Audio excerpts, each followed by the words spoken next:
You ask Tiger to solve. This deals with linear equations with one unknown. The final result is x equals 8. Let's solve it step by step. Simplify the expression. Expand the parentheses. Group all constants on the right side of the equation.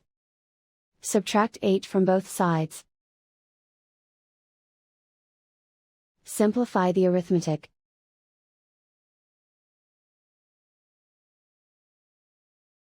Convert the x into a positive number. Multiply both sides by -1. Remove the ones. Simplify the arithmetic. And so the final result is x equals 8.